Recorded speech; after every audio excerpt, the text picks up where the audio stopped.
à partir du verset 8 jusqu'au verset 10. On peut nous relire cela. Cependant, Crispus, le chef de la synagogue, crut au Seigneur avec toute sa famille. Et plusieurs Corinthiens qui avaient entendu Paul crurent aussi et furent baptisés. Le Seigneur dit à Paul en vision dans la nuit, « Ne crains point, mais parle et ne te tais point, car je suis avec toi et personne ne mettra la main sur toi pour te faire du mal. Parle, car j'ai un peuple nombreux dans cette ville. » Amen.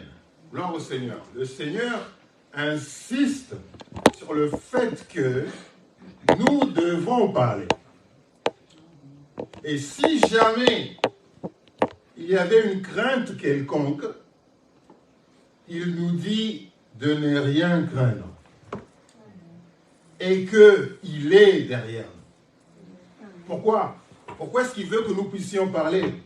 Parce qu'il a encore un grand peuple. Il a encore un peuple dans cette ville. Dans ce monde-ci, malgré toutes les difficultés, malgré toute la méchanceté, il y a encore un peuple de Dieu parmi tout ce monde. Et donc ceux-là, Dieu voudrait que l'on parle pour ceux-là, parce que c'est son peuple. Alléluia. Gloire au Seigneur. Alléluia. Le Seigneur dit à Paul en vision pendant la nuit, ne crains point, mais parle et ne te tais point, car je suis avec toi. Et personne, je suis avec toi, car je suis avec toi, et personne ne mettra la main sur toi pour te faire du mal. Nous avons cette assurance-là. Nous avons cette assurance-là que nous n'avons rien à craindre. Alléluia. Quelles que soient les lois établies, quelles que soient les règles établies, parle et ne te tais point. Car j'ai un peuple nombreux dans cette ville. Alléluia. Dieu ne parle même pas du pays.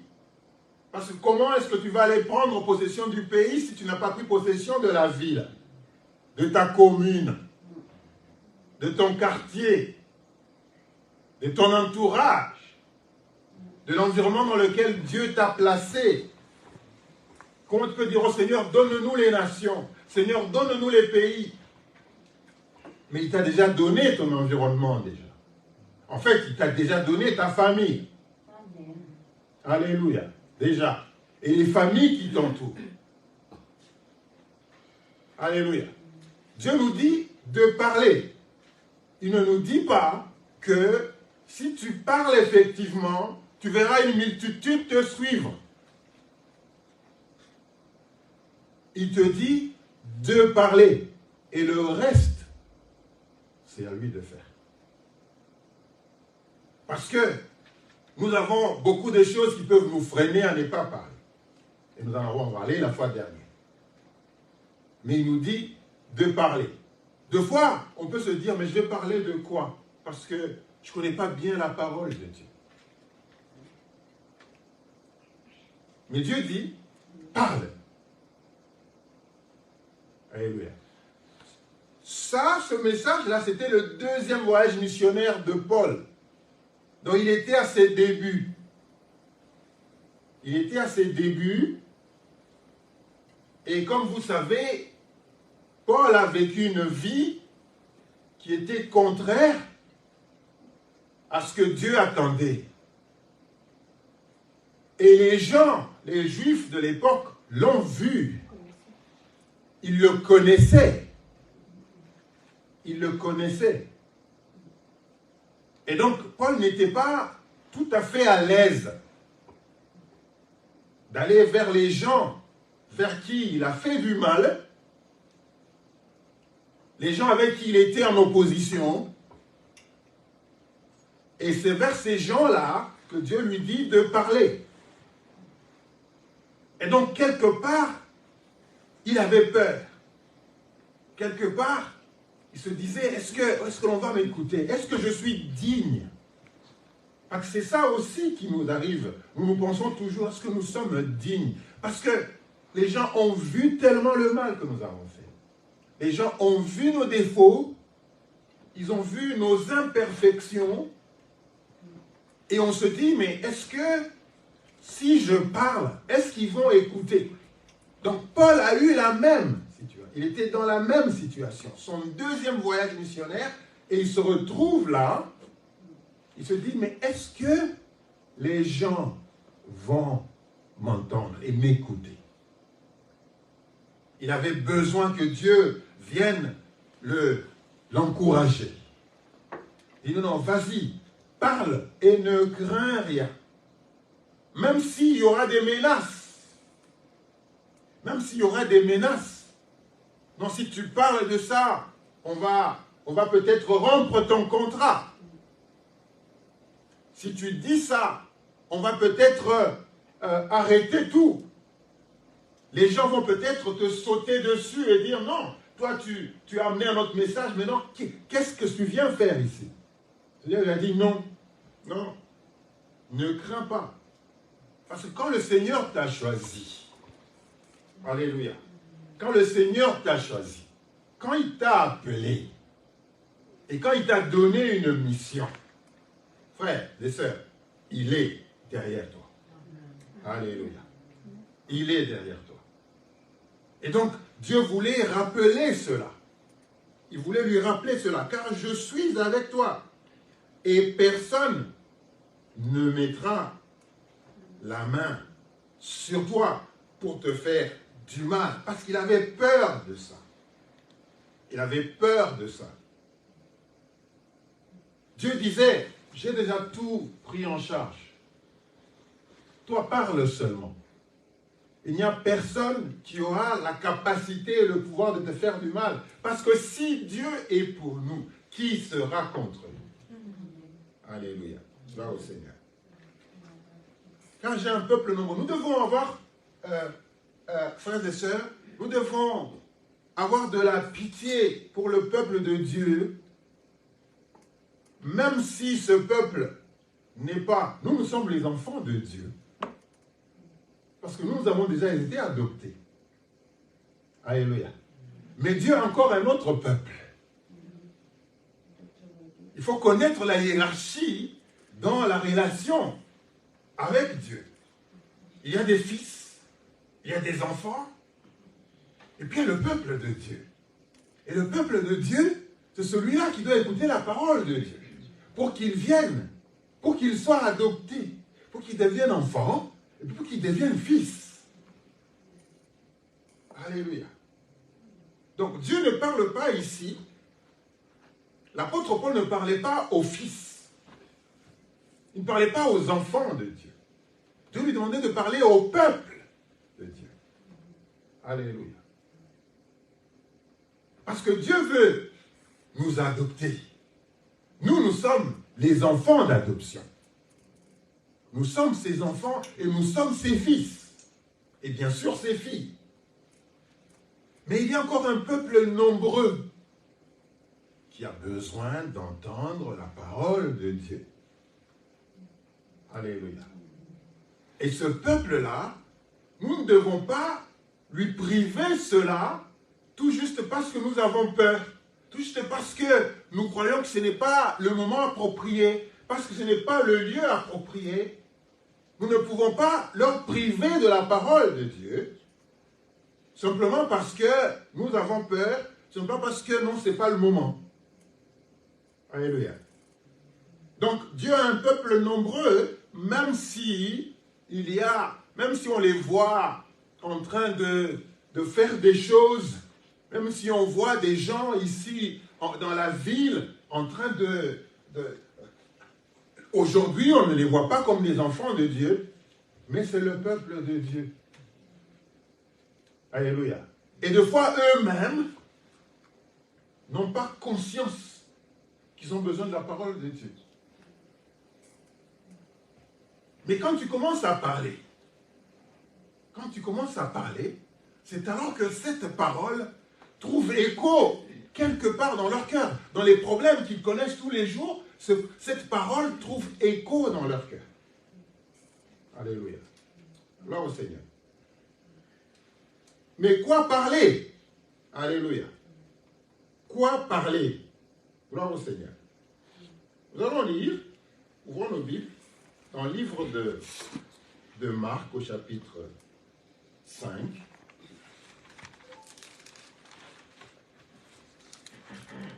Marc au chapitre 5.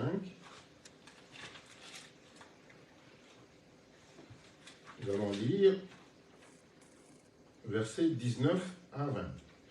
Jésus ne le lui permit pas, mais il dit, « Va dans ta maison vers les tiens et raconte-leur tout ce que le Seigneur t'a fait et comment il a eu pitié de toi. » Amen. Gloire au Seigneur. Alléluia. Il est question ici du Seigneur qui guérit un malade. Alléluia. Gloire au Seigneur. Donc nous lisons à partir donc du verset 19, donc Marc 5. Jésus ne lui permit pas, mais il lui dit, va dans ta maison vers les tiens et raconte-leur tout ce que le Seigneur t'a fait et comment il a eu pitié de toi. Et là, il le dit, il s'en alla et se mit à publier dans la Décapole ce que Jésus avait fait pour lui. Et tous furent dans l'étonnement. Alléluia. Gloire au Seigneur. Gloire au Seigneur. Alléluia. Donc, il est question de la guérison, de la délivrance de ce monsieur qui passait tout son temps dans les sépulcres. Alléluia. Il passait tout son temps dans le sépulcre. Et lorsqu'il rencontre Jésus-Christ, alléluia, Jésus lui dit, va. Parce qu'on va se demander, mais on me demande de parler. Mais parler de quoi? Est-ce que je dois appeler la parole de Dieu? Est-ce que je suis un pasteur ou pour aller? Non. Dieu lui demande, Jésus-Christ lui demande de parler de ce qui lui est arrivé. De parler de ce que le Seigneur a fait dans sa vie. Alléluia. Et d'en parler aux gens de sa maison. Alléluia. Il s'en alla et se mit à publier. Verset 19, Jésus ne lui permit pas, mais il lui dit, va dans ta maison, vers les tiens, et raconte-leur tout ce que le Seigneur t'a fait, et comment il a eu pitié de toi. Nous avons tous des situations, frères et sœurs, nous avons tous des situations où le Seigneur est intervenu dans notre vie. Nous avons tous des situations où nous avons vu sa main. C'est bien, frères et sœurs, de témoigner là, devant les enfants de Dieu. Mais c'est mieux de parler de ce que Dieu a fait pour nous à ceux qui sont dehors. Alléluia. Nous témoignons dans les églises, mais nous témoignons rarement envers ceux du dehors, ceux qui font partie du peuple de Dieu. Alléluia. Et donc, il lui a dit, au lieu de me suivre, va dans ta maison, vers les tiens, et dis-leur ce que le Seigneur a fait pour toi. Dis-leur comment il a eu pitié de toi. Ça, c'est le grand témoignage. Alléluia. Ça, c'est un témoignage que les autres entendent. Et donc ils se disent, mais si Dieu était capable de faire ça pour lui, donc ça veut dire que moi qui suis dans la même situation, si je le suis, Dieu fera pareil pour moi aussi. Vous voyez que là, vous n'avez pas eu à parler de la parole de Dieu, vous n'avez pas eu à ouvrir la Bible et à dire chapitre 15 de Marc dit ceci. Ils ne comprennent rien. Ils ne comprendront rien. Par contre, ils comprennent le témoignage que vous avez. Ils entendent le fait que vous avez été dans une situation similaire à la leur. Et ce que le Seigneur a fait, il vous a sorti de cette situation-là. Et donc ça fait que ça leur parle. Le témoignage parle. Donc va, ne me suis pas, mais va leur dire combien Dieu a agi. Alléluia. Va leur dire combien est-ce que Dieu a eu pitié de toi. Et ça parle. Non mais, je ne sais pas quoi dire. Que le Seigneur mette la parole dans la bouche. Le Seigneur n'a pas besoin de mettre la parole dans ta bouche. Tu as un témoignage avec lui. Tu n'as pas te poser la question de dire, mais je vais là-bas, mais qu'est-ce que je vais leur dire? Qu'est-ce que je vais leur dire? Il faut que je prépare un verset. Non, va leur parler de ce que le Seigneur a fait pour toi. Va leur parler de la situation dans laquelle tu as été. Combien tu étais au bord. Et combien Dieu est intervenu. Comment il m'a sauvé. Ça prie. Ce témoignage-là, il est véridique. Parce que tu parles de ton cœur. Tu vas amener la parole de Dieu, tu vas parler, mais tu vas parler peut-être sur la base de ce que le pasteur Tom disait. Alors que tu as un témoignage vivant de ta vie que tu veux dire, que tu peux parler. Alléluia. Vous savez, frères et sœurs, dans nos discussions avec les gens du dehors, que ce soit nos collègues, que ce soit nos voisins, que ce soit... Nous omettons souvent, dans nos discussions, de faire intervenir Dieu. Il y a des gens, quand je les salue, c'est des chrétiens, hein, il dit, comment tu vas? Il dit, je veux bien, Dieu merci. Je réponds, je veux bien, Dieu merci.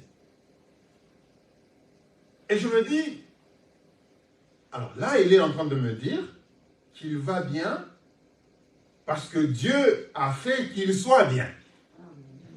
Amen. Alors, j'ai compris que dans nos discussions avec les gens du dehors, ceux qui ne sont pas de... Quand nous parlons comme eux. Comment ça va? Ça va bien. Mais nous n'ajoutons pas des choses comme je vais bien grâce à Dieu, par exemple. Mais quand vous parlez à quelqu'un du dehors, il vous dit comment vous allez? Non, je veux bien grâce à Dieu. Alors là, il lui dit, ok. Donc, là, il est en train de me dire qu'il va bien parce que Dieu l'aide. Alors, tu m'as parlé de telle situation. Comment ça s'était passé? Non, je suis venu t'aider grâce à Dieu. Je pense que ça ne serait pas passé. Nous avions prié Dieu à l'église. Nous avons prié Dieu. Mon mari et moi, nous avons prié Dieu. Et Dieu a fait quelque chose.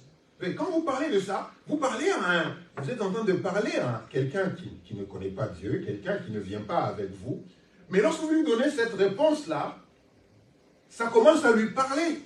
Il dit, non mais, il était dans cette situation-là, et quand je me demande maintenant comment ça va, il est en train de parler, d'associer Dieu à son bien-être, d'associer Dieu à ce qu'il est devenu.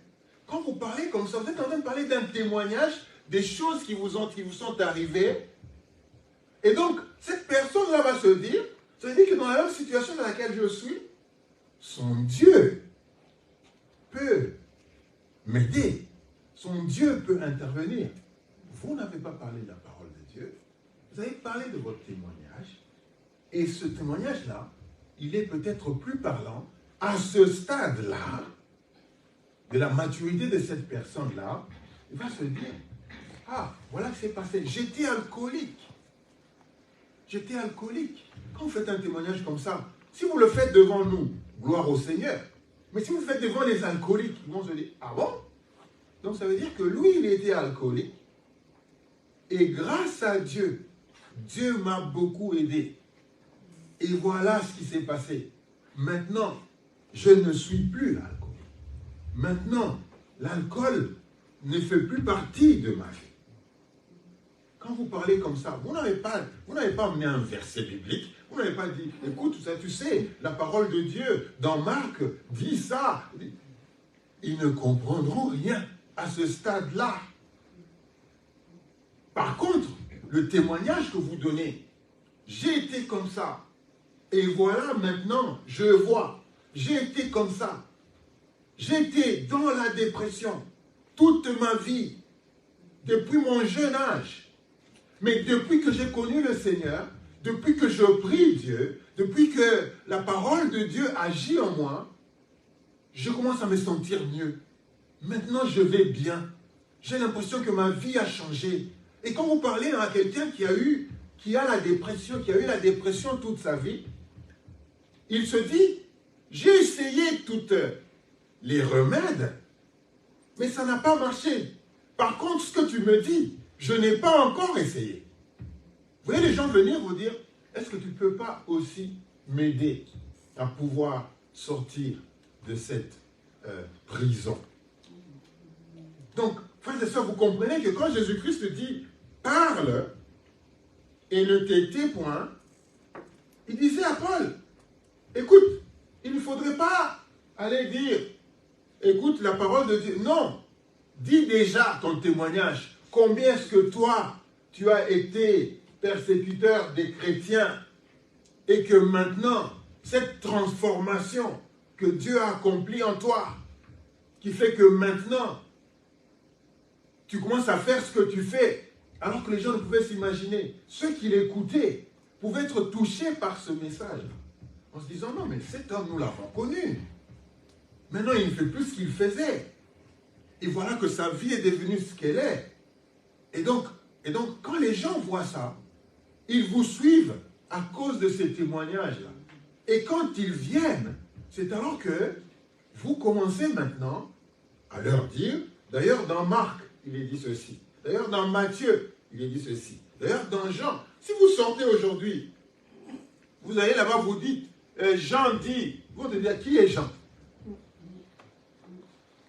Vous dites, qui est Jean? Et puis, ils vont vous dire, mais vous pensez qu'il n'y a que vous qui êtes juste. Ils vont vous dire ça.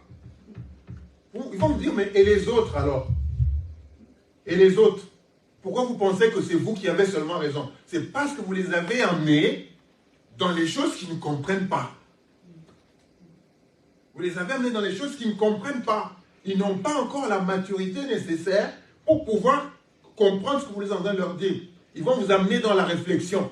Ils vont vous amener dans le raisonnement. Pourquoi pensez-vous qu'il n'y a que vous qui avez raison? Et les autres alors? Non, vous n'allez pas dans ce sens. Vous allez dire ce que le Seigneur a fait pour toi. Voilà ce qu'il a fait pour moi. Alléluia. Prenons notre exemple. Quand nous allons dans Matthieu au chapitre 9,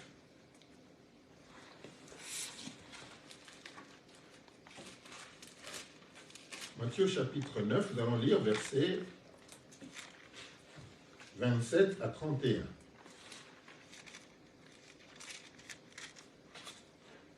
Étant parti de là, Jésus fut suivi par deux aveugles qui criaient « Aie pitié de nous, fils de David !» Lorsqu'il fut arrivé à la maison, les aveugles s'approchèrent de lui et Jésus leur dit « Croyez-vous que je puisse faire cela ?»« Oui, Seigneur, lui répondirent-ils. Alors il leur toucha les yeux en disant « Qu'il vous soit fait selon votre foi. » Et leurs yeux s'ouvrirent. Jésus leur fit cette recommandation sévère « Prenez garde que personne ne le sache. » Mais dès qu'ils furent sortis, ils répandirent sa renommée dans tout le pays. Amen. Dès qu'ils furent sortis, ils répandirent sa renommée dans tout le pays. C'est-à-dire qu'ils ne se sont pas dit, même quand Jésus-Christ leur a dit de ne rien dire, même quand il leur a dit, ça peut vous attirer des ennuis, si vous le dites maintenant. Ne dites pas. Mais non, ils n'ont pas été des bons élèves. Alléluia. Ils n'ont pas été des gens qui se disent, bah, on nous a dit ça, bah, il faut qu'on arrête parce que... Non, parce qu'on a déjà écrit, il y a des panneaux partout que ici, c'est le silence, donc on ne peut pas parler de Jésus-Christ. Ici, on a mis des panneaux, on a mis des règles. Tu ne peux pas parler à un malade, tu ne peux pas faire ça, ça, ça, ça. Mais on peut parler avec intelligence. Lorsque tu... C'est parce que toi, tu y vas dans le sens de convertir. Tu vas avec l'idée derrière de convertir. Tu ne vas pas avec l'idée de parler de ton témoignage. C'est différent. Toi, tu as l'idée de convertir. Tu dis, écoute, Matthieu dit ceci, tu sais, moi je suis chrétien, moi je suis. C'est bien, des fois, de parler de ça. Mais la sagesse voudrait aussi que, lorsqu'il y a des règles qui sont établies, que l'on cherche, on trouve un autre moyen de pouvoir parler sans enfreindre les règles. Lorsque je parle de mon témoignage, quelles règles j'enfreins? Lorsque je parle de ce que Dieu a fait, lorsque je parle de ce que Dieu a agi dans ma vie, tu me poses une question. Je te dis non, n'eût été Dieu, je pense qu'on ne serait pas là. Nous avons cru en Dieu et il a rendu cela possible. Alléluia. Nous avons cru en Dieu et il a rendu cela possible. Quelle loi j'ai enfreint? Par contre, quand tu viens avec ta Bible, tu dis, écoute, nous sommes de la Force Nouvelle, nous sommes en train de passer. On va dire, non. Ici, on ne parle pas des ça. Ici, non. Ici, c'est une institution qui est laïque. Ici, non. Il y a un aumônier. Si tu veux parler, va parler à l'aumônier. On va vous dire ça. Mais quand je vous dis, je connais quelqu'un dans ma famille, ma soeur, mon frère avait le même problème que toi. Et nous avons prié Dieu, et Dieu l'avait guéri. Est-ce que tu veux que je prie pour toi? Non, ok. Mais entre-temps, tu as laissé le message. Comme quoi, ma soeur avait le même problème que toi. Et nous avons prié Dieu, et Dieu a agi. Frères et sœurs, ça reste. Ça reste. Parce que cette maladie, elle va peut-être continuer. Et la personne va commencer à se dire, mais lui, il avait dit que sa sœur... Un jour, vous allez cette personne dire, est-ce que vous ne pouvez pas prier pour moi? Alléluia. Sans forcing. Mais ils furent sortis. Mais dès qu'ils furent sortis, il dit, non, même ton message à toi, nous n'allons pas. Ce que tu as fait est tellement grand qu'on ne peut pas fermer notre bouche. Nous ne pouvons pas nous taire. Et nous pouvons craindre personne. Alléluia. Il dit, non, Seigneur Jésus-Christ, non, nous n'allons craindre personne. Parce que, mes frères, ces deux, c'était des aveugles. Comment tu peux empêcher un aveugle qui ne voyait pas d'être émerveillé par toutes ces lumières, par toutes ces couleurs? Qui peut fermer la bouche d'un homme comme ça? Qui peut fermer la bouche de quelqu'un comme ça? Qui peut lui dire, tais-toi, ne parle pas? Ah non. Non. Nous n'allons pas nous taire. Quand on regarde ce que le Seigneur a fait pour nous, nous n'allons pas nous taire. Pourquoi nous nous taisons? Pourquoi chaque fois que nous parlons un témoignage, ici quand on parle, on va parler, on peut donner des témoignages en disant ce que Dieu a fait, ainsi de suite.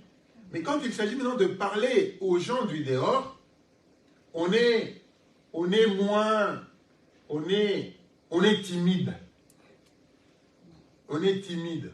On essaie de faire un témoignage qui soit un peu plus moral.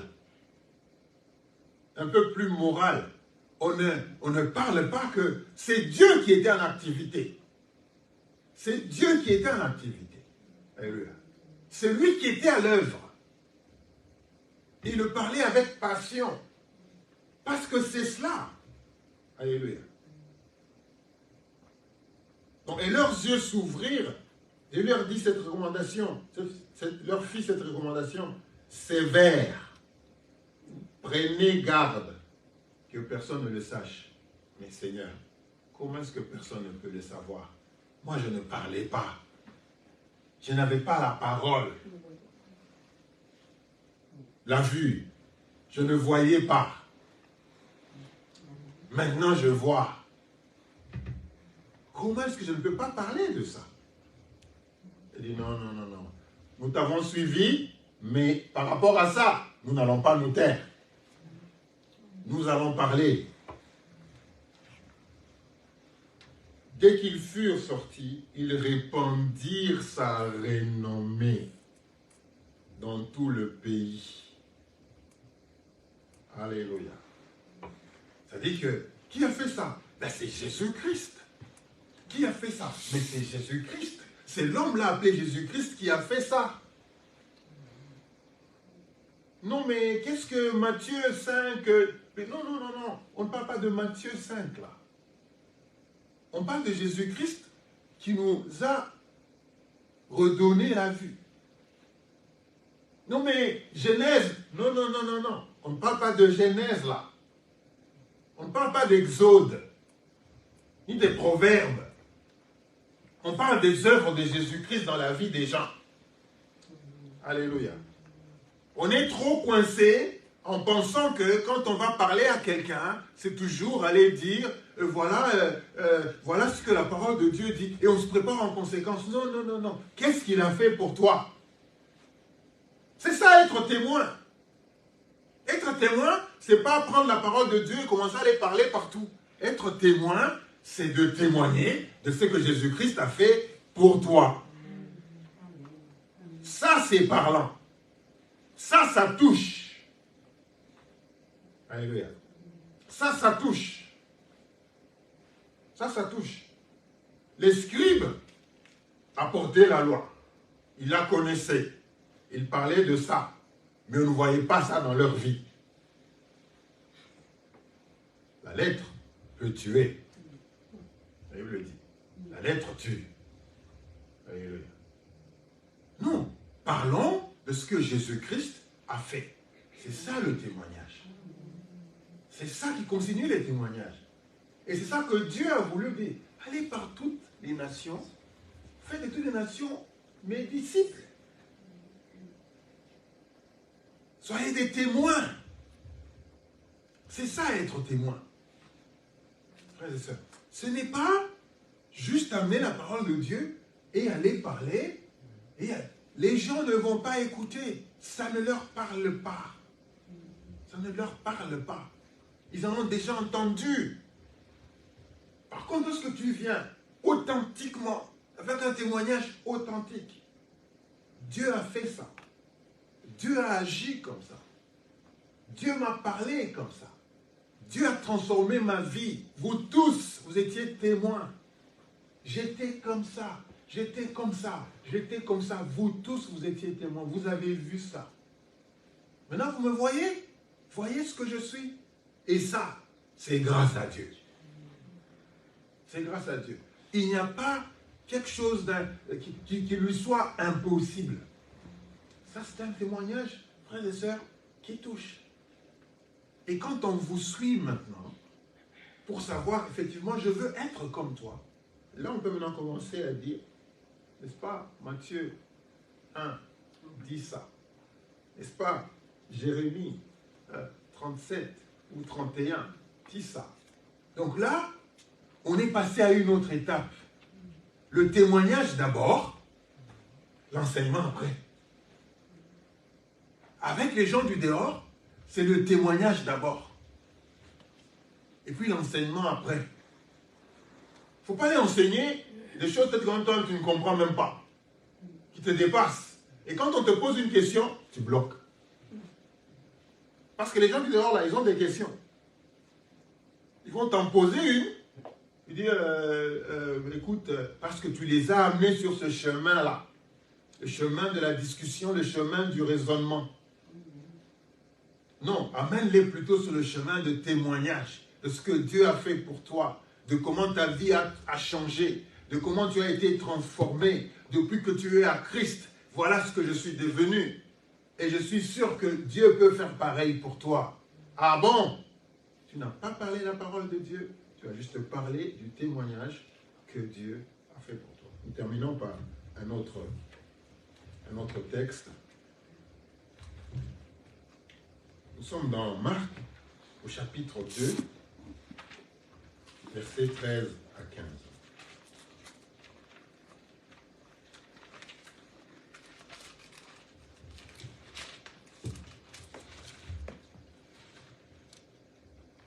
Jésus sortit de nouveau du côté de la mer. Toute la foule venait à lui et il les enseignait. En passant, il vit Lévi, fils d'Alphée, assis au bureau des péages, et il lui dit « Suis-moi ». Lévi se leva et le suivit. Comme Jésus était à table dans la maison de Lévi, beaucoup de publicains et de gens de mauvaise vie se mirent aussi à table avec lui et avec ses disciples, car ils étaient nombreux et l'avaient suivi. Amen. Amen. La Bible parle de Lévi, qui était l'un des disciples de Jésus-Christ. En fait, Lévi est devenu par après Matthieu, qui a écrit le livre de Matthieu. Lévi travaillait au bureau des péages.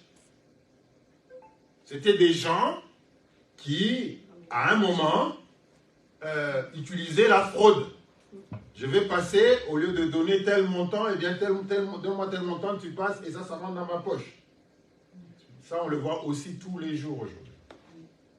Cet homme était quelqu'un de mauvaise vie.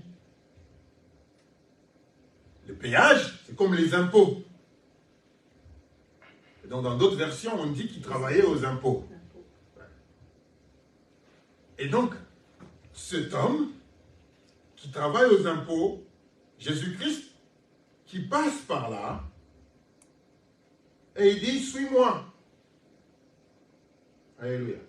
Des fois, à d'autres personnes, c'est juste de leur dire, suis-moi. Viens, on va aller. Suis-moi.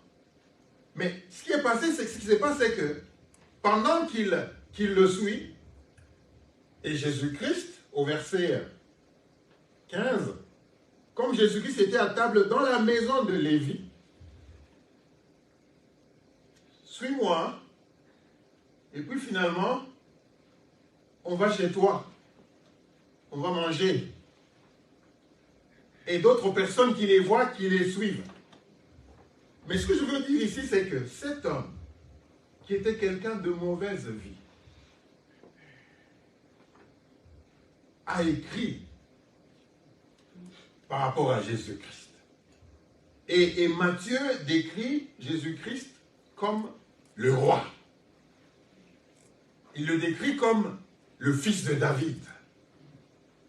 C'est-à-dire qu'il a expérimenté ça de Jésus-Christ. Il a vu Jésus-Christ comme roi. Dans sa manière d'interagir avec Jésus-Christ, il a reconnu la royauté. Il a reconnu de ce Jésus qui guérit même le jour du sabbat, comme le roi, comme celui qui guérit. Alléluia. Donc, Matthieu a décrit Jésus-Christ comme le roi d'Israël. C'est-à-dire que quand il a rencontré Jésus-Christ, l'expérience qu'il a eue, c'était l'expérience de la royauté. Et il a voulu parler de ça. Le roi, le fils de David, il a voulu parler de ça. Il a parlé de son témoignage. Donc, il ne s'est pas tenu. Il a parlé. Aujourd'hui, nous avons le livre de Matthieu, écrit par quelqu'un qui était quelqu'un de mauvaise vie, mais qui a expérimenté Jésus-Christ comme roi. Alléluia. Je dis que comme roi. Et donc, chacun expérimente Jésus-Christ à sa manière. Dieu ne se révèle pas à chacun d'entre nous de la même manière. Alléluia. Il faut penser que nous tous, nous allons parler de Jésus-Christ de la même manière. Parce que nous n'avons pas la même expérience. Quand tu le rencontres sous un angle. Et tu commences, à partir de ta situation, à le découvrir, à comment il a agi envers toi, comment il a fait. D'autres, c'est peut-être par rapport à la guérison. Dieu les a guéris. C'est alors qu'il les a, c'est-à-dire qu'ils ont appris à le connaître. Il y a des gens qui étaient peut-être dans des difficultés, dans des relations difficiles avec peut-être leur père ou avec leur famille. Et lorsqu'ils rencontrent Dieu, ils s'identifient à un Dieu comme un père. Alléluia. Et donc dans leur expérience avec Dieu, ce sera cette relation d'un père à un fils ou une fille. Et dans cette relation-là, ils vont carrément se réjouir de ce qu'ils ont un père. Et donc chaque fois qu'ils vont se mettre à genoux, ils vont s'adresser à leur père. Il y en a quand ils se mettent à genoux, ils s'adressent à Dieu. Il y en a qui s'adressent au roi des rois. Alléluia. Il y en a, c'est juste un père. Alléluia. Eux, ils s'identifient à Dieu comme étant leur père. Il y en a qui s'identifient à Dieu comme étant le puissant. Chaque fois qu'ils se mettent à genoux, tout ce qu'ils voient, c'est un Dieu puissant. Alléluia. Et donc, dans toute leur vie, ils vont toujours expérimenter cette puissance. Dans des situations où cette puissance-là, ils vont faire recours à cette puissance-là. Alléluia. Gloire au Seigneur. Et donc, quand tu parles, tu parles de ton expérience avec Dieu. Là, c'est vivant. C'est pas que j'ai entendu. C'est pas que j'ai entendu. J'ai vécu. Alléluia. C'est pas que j'ai entendu, j'ai vécu. Nous parlons beaucoup des choses que nous avons entendues. Et moins des choses que nous avons vécues. Parce que ce que nous avons vécu, nous gardons ça pour nous. Nous gardons ça pour nous. Alors que c'est ça qui est puissant. Parce que là, nous parlons vraiment des choses que nous avons vécues. Des choses que nous connaissons. Alléluia. Et ça, c'est le vrai témoignage. Et ça, c'est parlant. Et ça touche. Alléluia. Et c'est ça que Dieu attend de nous. Ce n'est pas juste de parler, mais dans notre vie, rien. Alléluia. Donc cet homme, qui était fonctionnaire, dans cette vie-là, il a rencontré Jésus-Christ comme roi.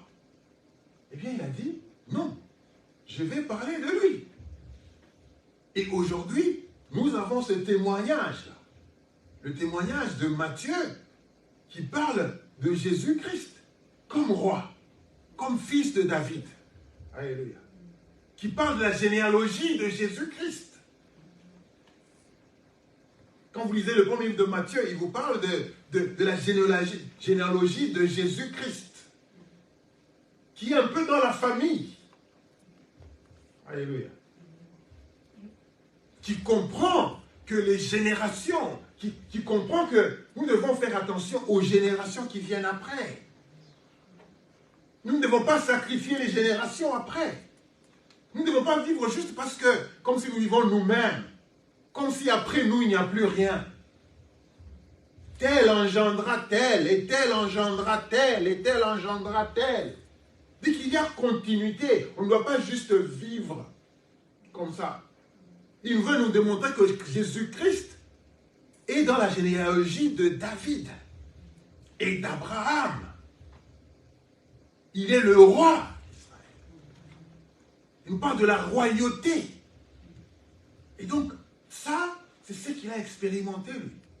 Et ça touche. Et le témoignage que nous vivons, le témoignage vécu, c'est celui-là qui est puissant. C'est celui-là qui peut amener des frères et des sœurs à Christ. Quand on y va juste avec la parole de Dieu, ils ne comprendront rien. Ils vont vous amener dans la discussion, dans le débat. On ne débat pas. On ne débat pas. Il faut éviter les débats. Les débats, c'est démoniaque. Parce que ça limite. Les débats par rapport à la parole de Dieu, ce n'est pas bien. Après la parole de Dieu, on ne débat pas. On ne peut pas débattre. Parce que dans les débats, personne ne gagne. Tout le monde veut avoir raison. Or, la parole de Dieu, c'est la vérité. On ne débat pas avec la vérité. La vérité, c'est la vérité. Pourquoi est-ce qu'on va passer du temps à débattre de la vérité? Alors que nous, on sait que c'est la vérité. Donc, on ne va pas débattre de la vérité. Si quelqu'un n'est pas prêt à écouter cette vérité-là maintenant, nous, on sait que c'est seulement question de temps. Mais pour le moment, le plus important, c'est que nous parlons plutôt de notre témoignage, de ce que Dieu a fait pour nous. Donc, frère, nous n'allons pas nous taire, nous n'allons rien craindre. Nous devons parler. Dans les discussions, parler et dire que Dieu est celui qui a fait ça. Ce n'est pas moi. Dieu est celui qui a fait ça. C'est Dieu qui a fait. Alléluia. Que Dieu nous bénisse.